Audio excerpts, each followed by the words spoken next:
Hey there, I'm Christopher Schoenwald, and welcome to Life as a show intently focused on helping people find their professional pathway by exploring and unearthing the details of jobs from around the world. For listeners who have been tuning in regularly, you've probably noticed I've got this little spiel off the top where I'm asking people to go over to YouTube. I have a channel over there, Life as a ... And basically, it's just highlights from the main audio versions, from the podcast versions of these talks that I have with these great guests. And the reason I'm plugging it so hard is that I think this content really does matter. And I want to get it in front of people. I want to get it in front of youth, people that are still undecided, who just don't know what they want to do with their lives. And I think this platform, one YouTube, offers that opportunity to kind of get up close and personal with some of these guests in a different format. And if you're just not into audio, if you're not into podcasting as a whole, that's fine, that's okay. Well, you can still digest the content in a different way. I would encourage you, if you do know somebody who's looking for that career, looking for some ideas, direct them over to Life as a ... over on YouTube. If they're into videos, they might just find what they're looking for over there. And while you are there, hey, I would always appreciate a like or subscribe. It's the best way to let that algorithm know that the content matters, that it should be put in front of others. Well, I do thank you for letting me ask this of you, but I think it's about time we get into today's episode. The last I checked, the world of entrepreneurship was strong, viable, and a completely realistic option to just about anyone living in the 21st century. Of course, technology has a lot to do with this, as is this continuous change of modern society and culture, which churns out new opportunities for people to create businesses along the way. And yet, what defines successful ventures still kind of comes down to simple fundamentals like outdoing the competition, meticulous planning, and of course, execution, right? Well, on today's episode, I've got a guest lined up for you from the world of business who might just literally blow your socks off. She is one of those people who you just lean in a little bit more to listen to because you know what she's saying represents pure wisdom and goodness. Consider the fact that she started a company from nothing in a university dorm room with the stated goal of growing it into the largest of its kind in the world. And you know what? She actually did it. The company has offices in just about every corner of the world. And consider how she's been consistently ranked as one of Forbes' richest self-made women in the US since that list's inception. You can even consider the fact that she wins awards and accolades quite regularly based on her past accomplishment and current philanthropic efforts. Yeah, she's a true powerhouse of entrepreneurial might and insight, and she's here to chat with us about it all, including her new book, which I might add, you really do have to pick up immediately after listening. So if you have any interest in starting a business or learning what it takes to run one effectively, lean in and listen hard. This episode will deliver. All right, all of this gushing aside, I think it's time to get going. So let me more formally introduce her to you. Liz Elting, founder and CEO of the Elizabeth Elting Foundation, is an entrepreneur, business leader, best-selling author, linguophile, philanthropist, feminist, and mother. After living, studying, and working in 5 countries across the globe, Liz founded TransPerfect out of a New York University dorm room in 1992 and served as co-CEO until 2018. Now, TransPerfect is the world's largest language solutions company with over $1.1 billion in revenue and offices in more than 100 cities worldwide. Accordingly, Liz has racked up awards and honors across her career, including, but certainly not limited to, the American Heart Association's 2022 Women Changing the World Award, the Alliance of Women Entrepreneurs 2021 Vertex Award for changing the face and direction of women's high-growth entrepreneurship, and the 2019 Charles Waldo Haskins Award for Business and Public Service from NYU's Stern School of Business. Recently, she picked up yet another accolade after being bestowed with the Gabriel's Angels Foundation's 2023 Angel of Hope Award. Liz has been recognized as a now Woman of Power and Influence in American Express's and Entrepreneur Magazine's Women of the Year and one of Forbes' Richest Self-Made Women every year since the list's inception. Finally, Elting is the best-selling author of Dream Big and Win, translating passion into purpose and creating a billion-dollar business. So with all this noted, it is my absolute pleasure to welcome you to my conversation with Liz Elting. Yeah, so it's an absolute honor to welcome you to the program. How are you doing today, Liz? I'm doing great. Thank you so much. How are you doing, Chris? Yeah, really good. A little bit early here in Japan, but this is my time. I love it. I love it. Yeah. Wow. And You're an it early wasn't, riser. yeah, well, it wasn't too hard to get up for today's talk. I mean, I've been excited for this for quite some time. And with your book out right now, Dream Big and Win, this is one that I really enjoyed, and I'm really eager to share it with listeners.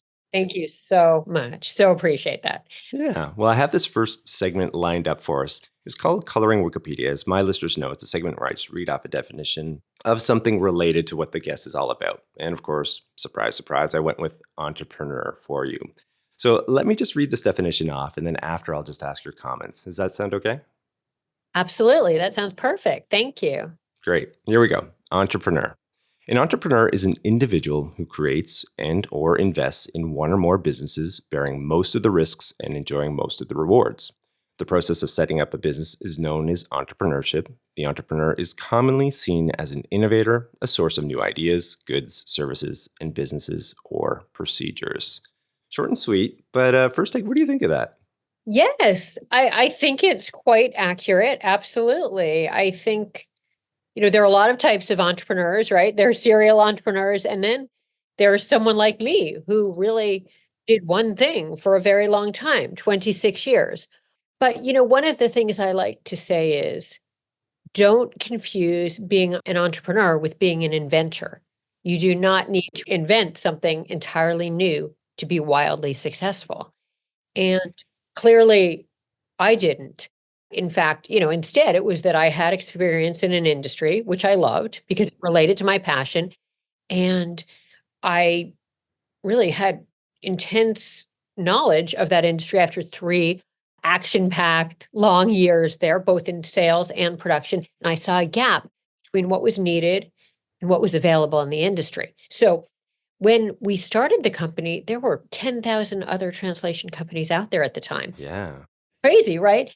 And so I almost chose not to do it as a result because I thought, well, I just had been working at one. Then there were a whole bunch of others that were tiny. It was, very fragmented industry. And then I also knew of other people who were starting translation companies. So I thought, I got to do something different. But what I talk about in my book is I had a very brief stint in finance, realized it was not for me, and thought if I am going to start a translation company, I want it to be the biggest and the best. So we're going to do it differently and better. So the point comes back to what we're saying. You don't need to do something entirely new. You just need to do it differently and better.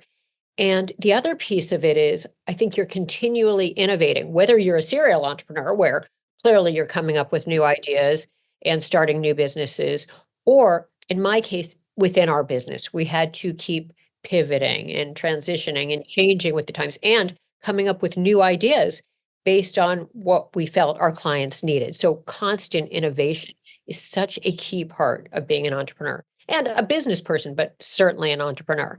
Yeah, I love that. And it's interesting. I mean, I've had several entrepreneurs on the program, nobody at your stature, I would say, but all the same, like I read off this definition to them, and each and every time people have a different twist on it all, which I find absolutely fascinating. And I really like the angle that you went with there.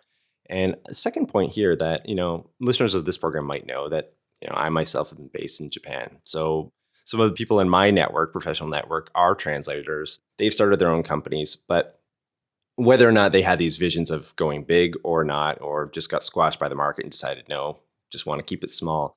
Some people have these visions, but very few of them take it all the way. And in reading your book, this was something that was important to you right from the get-go. You wanted a big company and you took it there. And I think that's what gets a lot of people, certainly, the actual growth that you experienced and all that you achieved. And that's one of the big reasons, of course, really excited for this conversation. And some of the elements we're going to get into, I think culture was a big one. You spoke to some of those things, within internally, how you grew the company. But maybe we could shift on over into another segment here, a day in the life. And in reading your book, I really like your straight to the point analysis of what it takes to grow a company. And business analysts will use words like dedication, perseverance, goal setting in conversations when referencing entrepreneurs. But what I found in reading about you is that you truly embody this. I mean, you're living these things full tilt, in terms of hours spent on the business, sacrifices you were making along the way. I'd like to return to your early days of starting this company of TransPerfect and what it actually took in the startup phase of, getting it off the ground and getting some traction early on. I think it'd be great for listeners to hear this. Sure. Yes. And I think that's such an important point because I think the key to being successful, a majorly successful entrepreneur, a wildly successful entrepreneur, isn't having some brilliant idea that is novel. As I said, it's more about the execution. It's more about going in there every day and giving it your all and the discipline. Warren Buffett has a wonderful quote that is in my book. I put it in my book, which is something like what differentiates wildly successful people and average people is simply discipline. And I think that's the point here. It's about going in. And one of the things I like to say is say it, set it, do it, meaning say what your overall goal was. And in my case, it was to create the world's largest translation company. And, part of why I was in a position where we could do that is I wasn't a translator. I didn't have that high level of language knowledge and technical expertise that translators tend to have. So I needed to focus on what I could do. And I was a business person. So I figured we would get the talent and then be pioneers in the industry and add the business perspective on it. But what that was saying, okay, we're going to create the largest. And what does that mean? What is our revenue goal, our overall revenue goal, and then our annual revenue goal, and then monthly and daily, and then the actions that it took every day to make those numbers. And those actions were, in our case, and I talk about this in the book, 300 letters a day, 300 phone calls a day. And now, as I say, it might be 300 emails a day or 300 LinkedIn connections, whatever it is. But the point is coming up with the numbers to get you there and then making yourself do them every day and being tough on yourself, making yourself write 50 emails and send them out before you go on your coffee break. And then, another 100 before you go to lunch and so on. And doing that with every day also as far as time. Be intense. Whatever your hours are, work intensely during that time. Don't get distracted and be tough on yourself. And the early days can be very grim. It's a lot of hard work. And I think that's what you were talking about. And, one of the things I like to say, and I think it's what I tried to do, was work today like no one else will, so you can live and give tomorrow like no one else can. And, the idea is not to be miserable every day, but it's to be disciplined in the ways I was just describing. So during the business day, work intensely, make those goals. And then, of course, at a certain time, whatever it is, if your hours are, for example, 8:30 in the morning to 6 at night, at 6 at night, if that's your time, shut down and then spend time with your family or whatever extracurricular activities you want to do because you need that for a sound mind. But I think it's about that. And it's about doing that over a sustained period of time. It's so easy to get distracted in this day and age with social media. And it's about not letting yourself just saying, what is my priority? This is my priority. And I'm going to be almost addicted to it in a healthy way, in the way I'm describing. And, going to sleep at night thinking, okay, how can I grow this company? And waking up in the morning, how can I grow this company? And then making sure you do what needs to be done to make it happen. So those are kind of the philosophies behind it. Yeah, I love that. I think that's really helpful. I mean, a lot of times I think young people in particular, like they see ultra successful people like yourself and they assume that, this certain inherent gifts that these people have been, bestowed, whether it's vision, skill, intuition, all these different things. But the reality is just what you just explained. It comes down to that determination and that willingness to put in that extra work and kind of set aside the things that are going to get in your way, whether it's a smartphone these days or Netflix or something of that nature. Oh, yeah. It's having that laser like focus continuously, not for one day of the week, 3 days a week, it's 5 days a week. Like that is your goal and having those set targets, like you were just referencing, 300 calls or emails, whatever it might be, clear ideas of what you need to achieve. So those are things like when you decided that you were going to start this company, you had those numbers written down essentially, at least initially.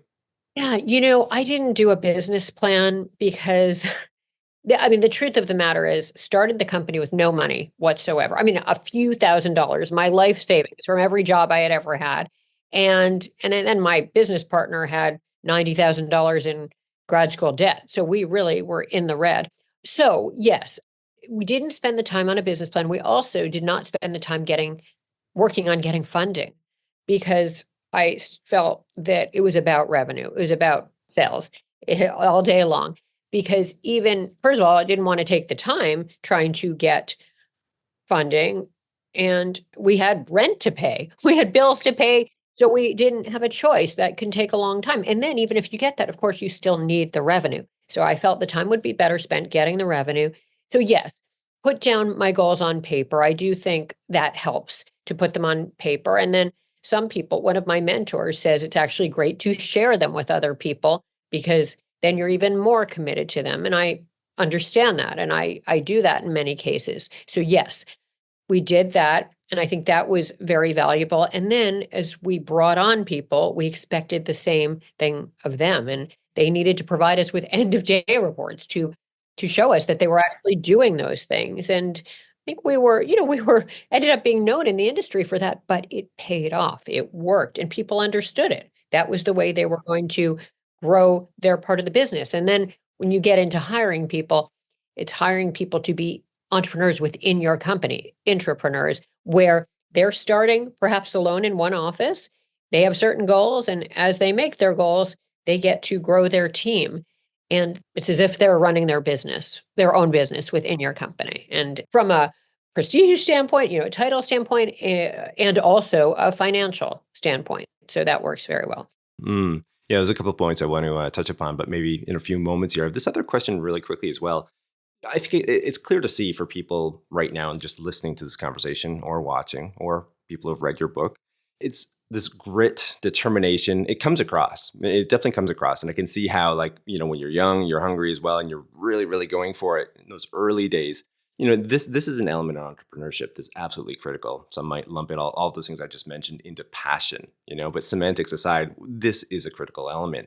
Would you say that that was something that you had right out of the gate? Like even in your youth, you were just like a person who was determined, like, this is my goal, this is what I want? Or was this something that evolved over time and refined? What would you say to that? I always got a little obsessed with whatever I was doing. I did.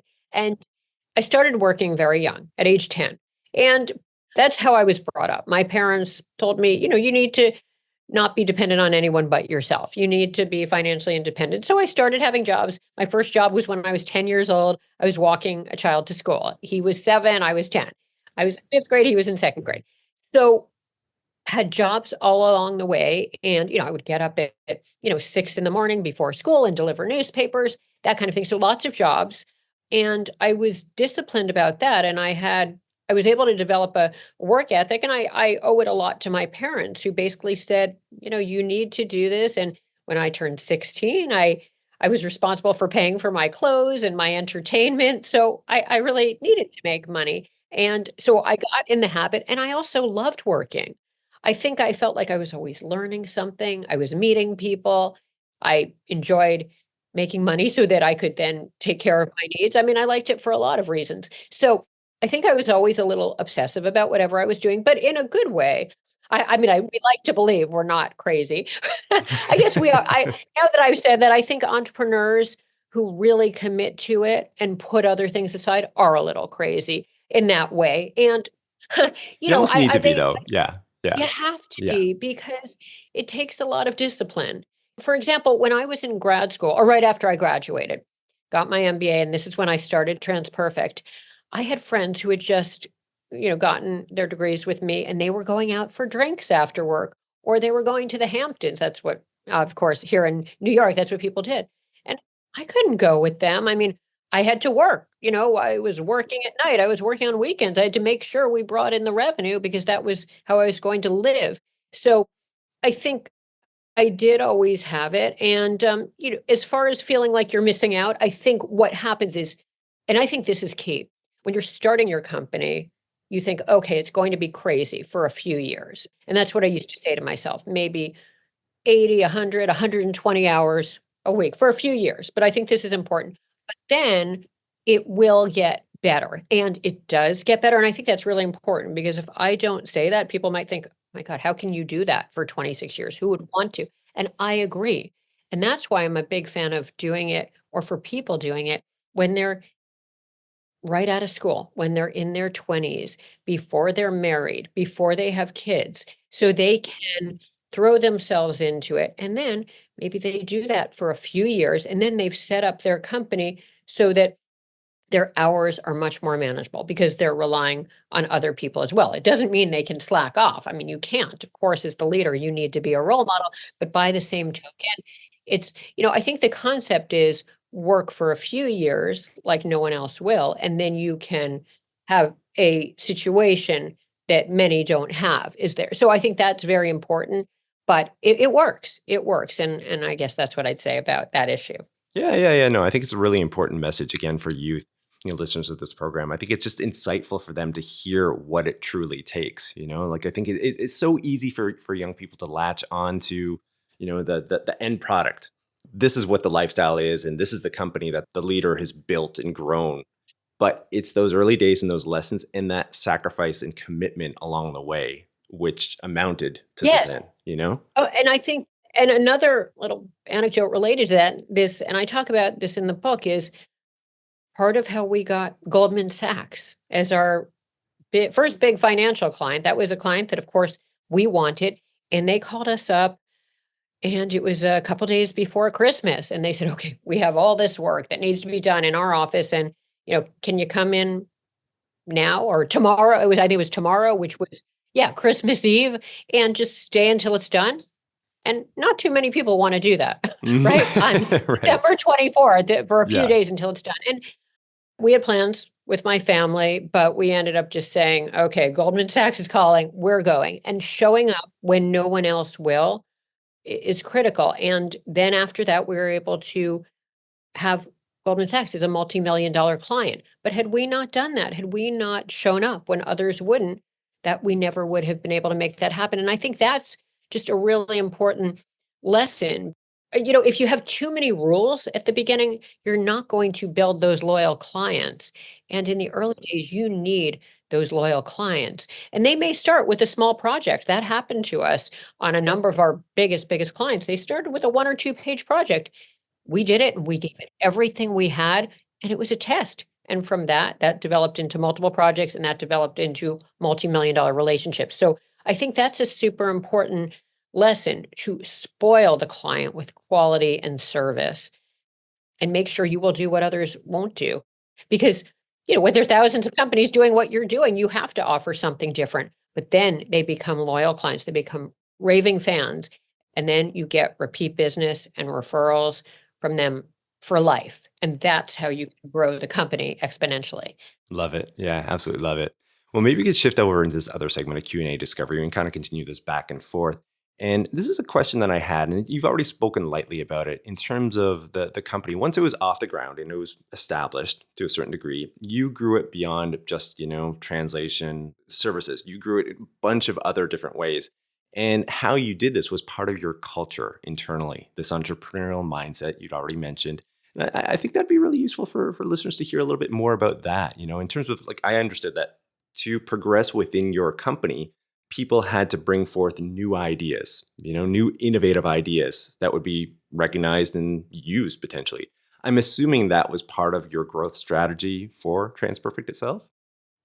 When we were in the dorm room just getting the company off the ground, we didn't know that that was going to be the strategy, but that's exactly what happened. And what was really interesting is I initially joined groups like Young Entrepreneurs Organization and then later Young Presidents Organization. But I learned people would rely on their boards for a lot of the ideas. And we didn't have a board, which, in retrospect had some negatives too. But putting that aside, I thought as I was talking to the people at YEO and YPO, where are my ideas coming from? And certainly my partner and I had some ideas, but then was realizing it was our people. It was our senior people who were throwing out ideas based on what they were seeing within the company, what their clients were saying. And then over time, it was all our people at all levels. And, some of them came to us, and a lot of them we kind of reached out to our people to get. And I mean, whether it was our TransPerfect linguist certification, I remember that was the idea of one of our employees. She came to me and she said, there is no gold standard for certification in this industry. And why don't we create it? And we can then give it to every one of our translators. We can also offer it as a service to clients. So that's just, one example. But that just came to me from one of our people. Another was when we started TransPerfect litigation support services. One of our salespeople said, we're working on these big cases for litigation. Why don't we do more than just the translation? Why don't we do what needs to happen before the translation and after, like copying, scanning, coding? Again, brought to us by one of our people. And we became ISO certified at one of our production offices. That was the idea of another one of our people, and so on. And how we got these ideas, and this is the important thing, we had innovation contests, and that was fun because then we got all kinds of ideas, and some of them we took and some we didn't. And then what I talk about in the book is the one-on-one meetings that I am such a fan of with employees who reported to me and sometimes were a couple levels away from reporting to me. But I got some of my best ideas through those meetings. Our company got some of its best ideas. And sometimes they were just ideas that, affected the employees, like, things like, okay, why is there a coffee maker on the 40th floor and not or an espresso maker on the 40th floor and not the 39th floor? That's an easy one. But if it upsets employees, let's solve it. We did. And then, so it was through those meetings, also employee surveys, big fan of those, and then exit interviews. And a lot of companies don't do them, but I was a stickler about them, and I was always chasing after HR to get them. And one-on-one meetings, employee surveys, and exit interviews. And I think one very important point with all of those is you get the feedback from employees. And my favorite question was always, what would you do differently if you owned the company? And that's how we got some of our best ideas. But then the last thing I'll say with respect to all of this is, if you do this, and when you do this, make sure you use all this great information. Because, people are saying, okay, let's do another survey. It's like, wait, we've got to be careful. Whatever information we're getting, we're looking at every single idea and every single bit of feedback, and we're either using it or we're not. And we're getting back to the employees on why. Because as we know, employees can't stand it when they're asked questions, they're asked what's wrong, they're asked what they would do differently, they say, and then nothing happens, right? And it's one thing if you don't like their ideas, but at least carefully assessed and take action, either doing it, yes, or not doing it, letting them know within every single case. I think that's super important, because otherwise you're just wasting time getting information. You're wasting your time and the employees are unhappy. Yeah. No, I think that's really, really great insight there, because a lot of times the assumption might be that as a leader, you're focusing outwardly. Where's the industry going? How is it developing? What areas can we exploit? Where can we move into?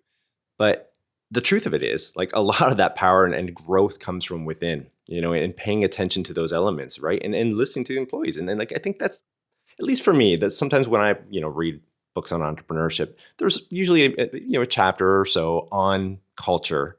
But I think sometimes it gets pushed to the wayside a little bit, as opposed to some other areas of entrepreneurship. But it's absolutely critical. I mean, like, for all that you just explained.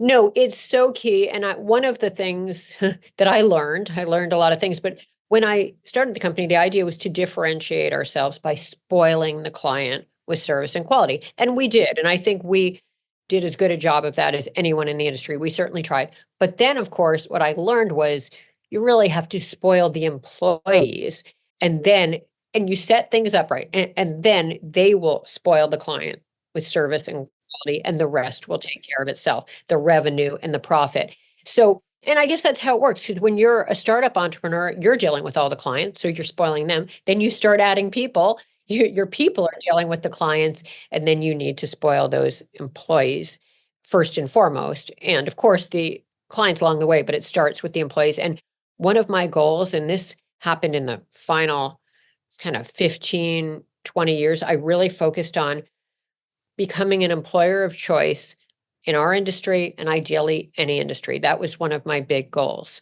because, of course, that relates to exactly what we're talking about, having the best culture out there. I've got this other question here as well.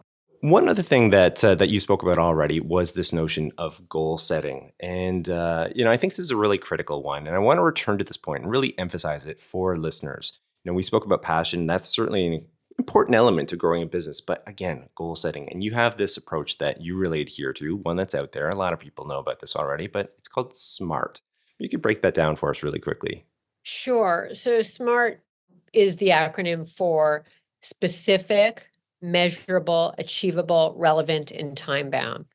So I guess, with every goal, it just involves making sure it's a very specific goal. Like, for example, an example of something we did was I thought, okay, if we're going to be entrepreneurs and build the largest company, we need to act as though we have a boss and we're going to open 100 offices. So we're going to do for a year, every year for the next however many years it was. I mean, we ended up doing them a little faster after a period of time. But in the initial couple of years, basically we would say, okay, one per quarter. And I remember literally putting down on paper, okay, first quarter, San Francisco, second quarter, Atlanta, third quarter, Washington, D.C., fourth quarter, Chicago, and so on. So very specific. And that's obviously very measurable because you either open it or you don't. And by opening it, what we meant was hiring a person and putting them in an executive suite. That's what we did back then. I suppose now they're likely to be working remotely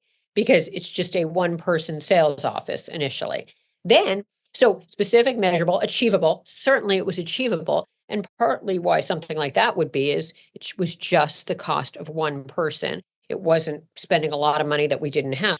Relevant. It was relevant to accomplishing our overall goal of becoming the world's largest translations company with an office in every major city around the world. And then time bound. Of course, it was time bound. It had to happen each quarter.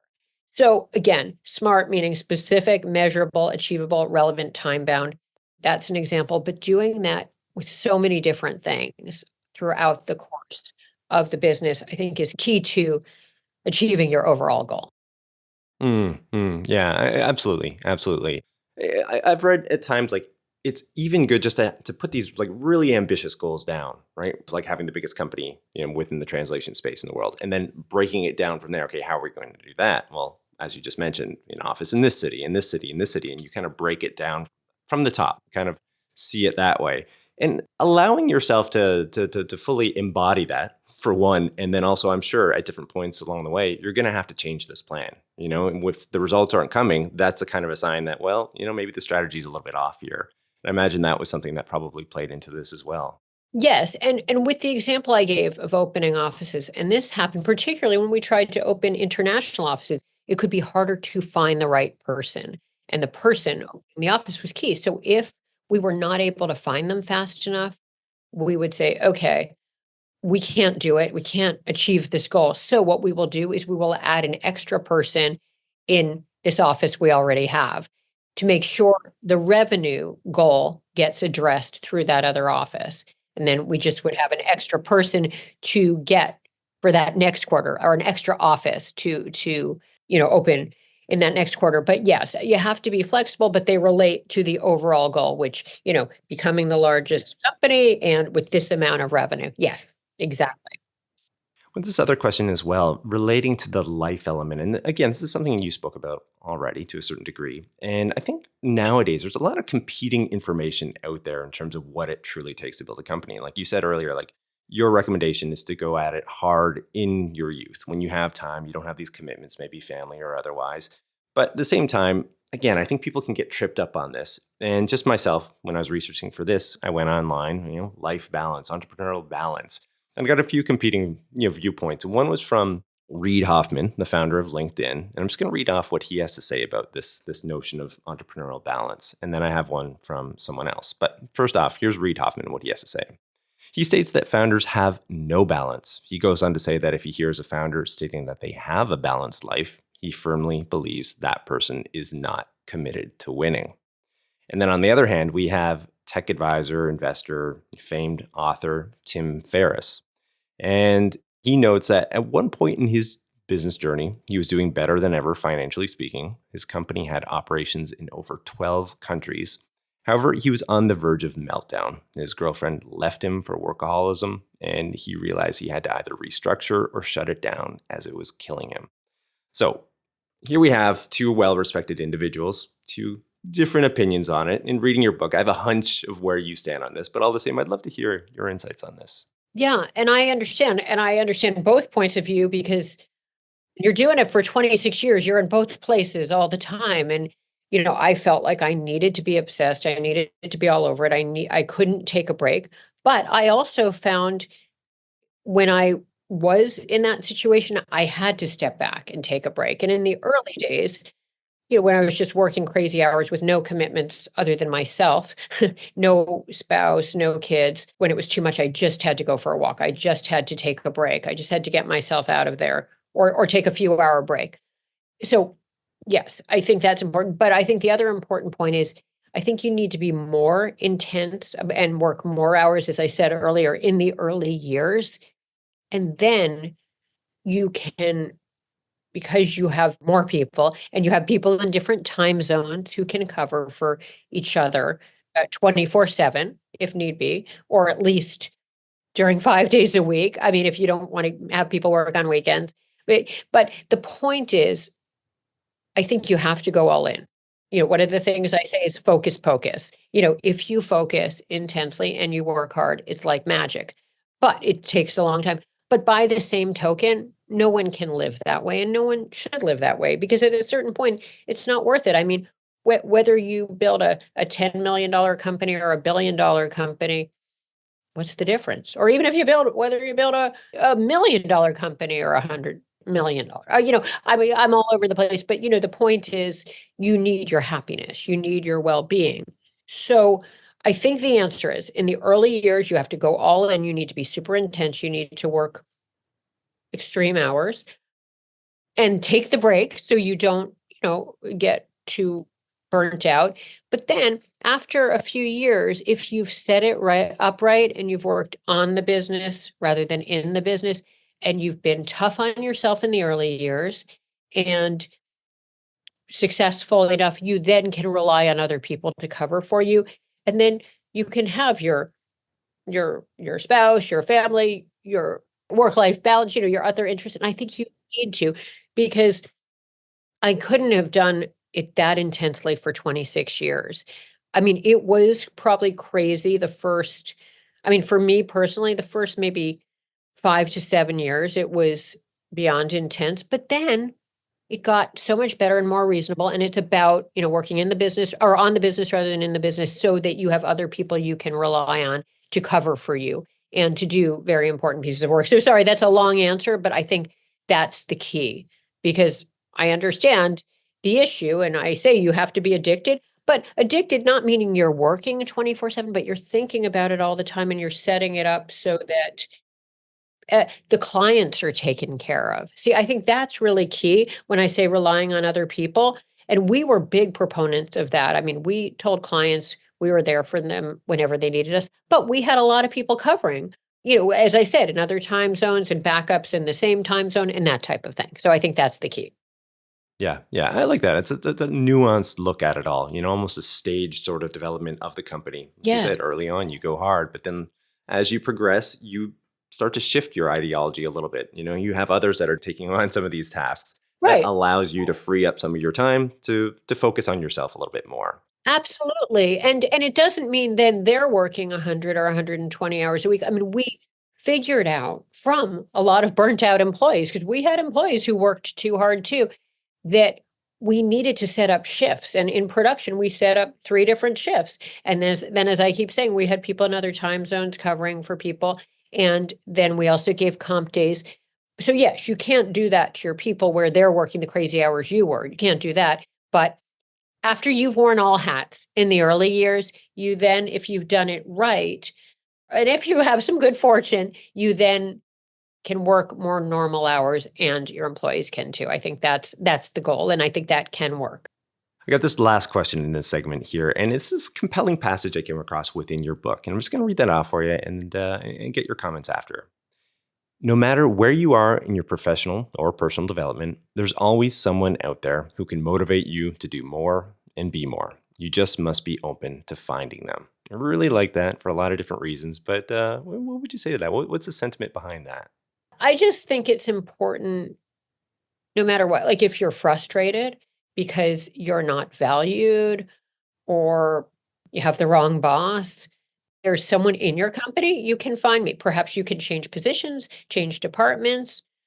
And if not, you go and you leave and you start your own thing with someone else, perhaps that you found that has nothing to do with that company. Or if you're further along and you're doing well, you might feel like, okay, but what next? I'm complacent.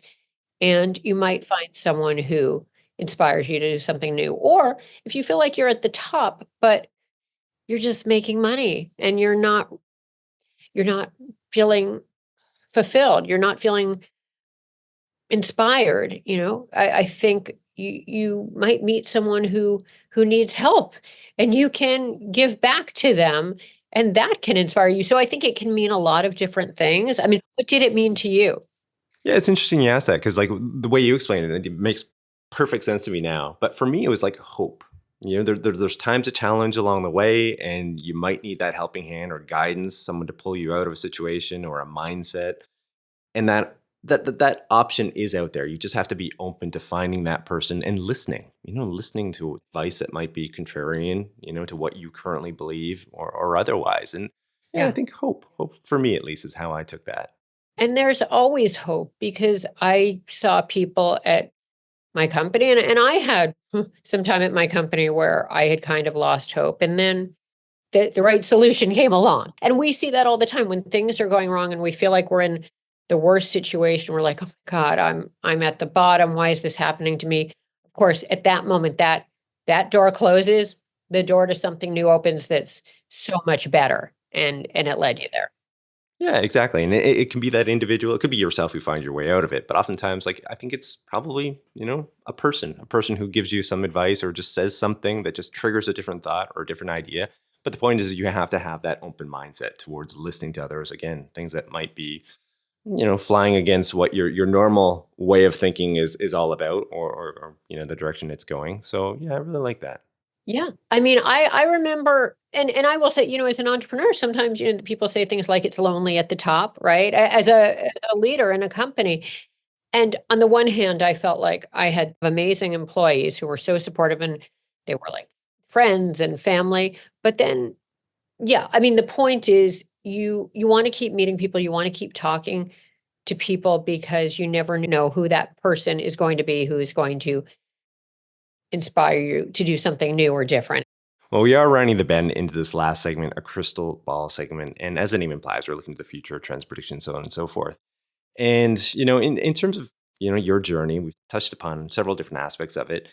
And, at one point, I think it was 2018, you actually sold your shares within TransPerfect, 440 million US dollars. And that's really allowed you to attack some societal deficiencies that we have. And I know some of them, you're quite open about them in terms of promoting women, advancing their opportunities within the workforce, racial minorities and whatnot. I'd love to hear a little bit more about what you've been doing since your TransPerfect days, because I think this is the other element, the other really inspiring element of who Liz Elting is and what she's come to be. Thank you. No, I appreciate that because, yeah, I mean, 26 years at TransPerfect, that was a long time. That's your identity, like for a long time. And I think it'd be easy for a lot of people to just be like, okay, that's it. That's it. And then, but It's a you've weird feeling. transformed yourself in a lot of Yeah, different ways. Yeah. I've certainly tried because you leave and all of a sudden it's like, what is my identity? And I know entrepreneurs feel that all the time when they sell their companies. And oh yeah, I felt that way and I was heartbroken just because I thought this is my identity, this is my baby, this is my passion. But I quickly saw that it gave me an opportunity, a huge opportunity to do all the things that I had never had time to do.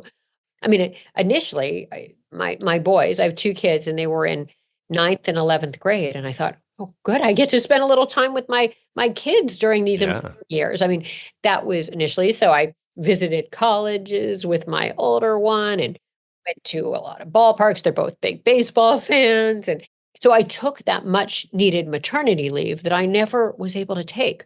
That was a nice thing. Just personally, that was a nice thing. But I also saw that I was a lucky one of the lucky ones. And how lucky was I to have had a passion and been able to pursue it and make a good amount of money doing it and not have to worry about my future and how I was going to pay my bills. So I thought there are a lot of people that are born in the wrong zip code or the wrong race or religion or whatever walk of life. And they have not been able to get an education, or they haven't had the right role models around them, or they've been discriminated against, or all of those things. And that applies to women and that applies to other, non-women, men. So I wanted to help those people out. I mean, and the other thing is I found even in my years in business, I saw discrimination. I mean, I felt it sometimes against me and other women and other people. So it was my chance to give back. And so that's why I'm doing. And I really believe, as I said earlier, the world should be equal. I mean, people should be treated equally and fairly. And I believe to whom much is given, much is expected.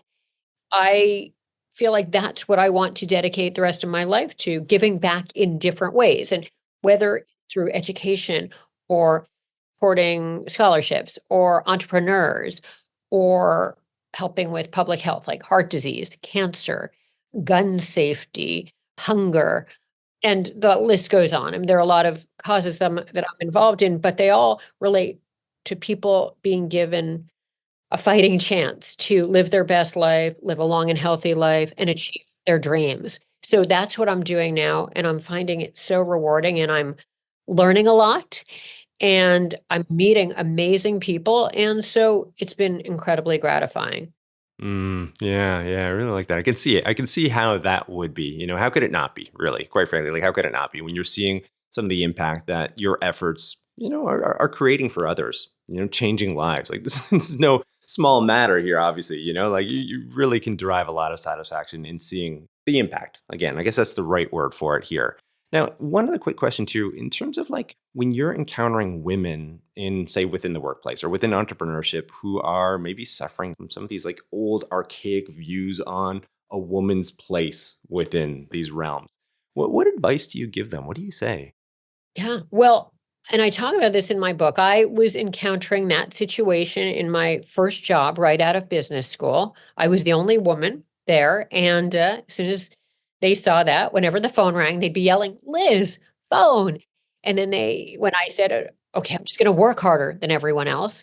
And I tried that and got my work done early, then went to my boss and I said, what else can I do? I'm finished my work. And he said, well, you can go around to the guys and ask them what supplies they need. So anyway, what I did, and this is what I recommend. I mean, first, if you enjoy the company and the work you're doing, kind of speak up and say, this is not right, this is unreasonable, this is not fair, and I don't want to be treated this way. And if it's a bigger company, perhaps you can be moved to a different area. If it's an issue related to pay, which I know happens to a lot of women, it's asking for what you deserve, your boss, HR, whoever is appropriate. But basically speaking up and letting them know you are not, comfortable with that and saying it in a kind, respectful way, but letting them know that you value yourself and you would like the company to value you more and you can provide a lot to the company and you just expect to be treated respectfully and equally. So if the company won't give you what you want, and in my case, they weren't going to, and part of it is I realized I was in the wrong industry, then what I would say is go either find a new job. That's what some people do. In my case, though, I thought I have an idea on something I can do. So if I don't like the environment I'm in, I'm going to go create my own. And, I love the way so many women and men are pursuing entrepreneurship now and starting their own companies where they're creating the culture they want. And I'm a big believer in that. And, that's why it doesn't have to be the biggest company in the world. It just has to be the right company. And a big believer. I think it's a wonderful time for people to be entrepreneurs. It's, with the internet, it's so easy to get started as far as, all the kind of free marketing you can do on social media, getting a website up quickly for a moderate amount of money. And then, and being able to work from home, not having to pay for the overhead of an office. I mean, there are a lot of reasons.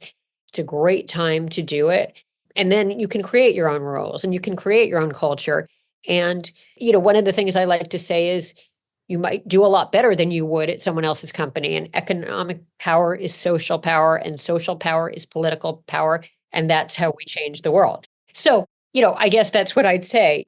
Speak up. If you can't change it, go create your own company and best life. Yeah. Well, riding that optimism, that might be a nice point to draw this to a close. But I got to say, Liz, it has been an absolute pleasure. I can't believe we're already drawing to the end of this conversation. It feels like we just got started here.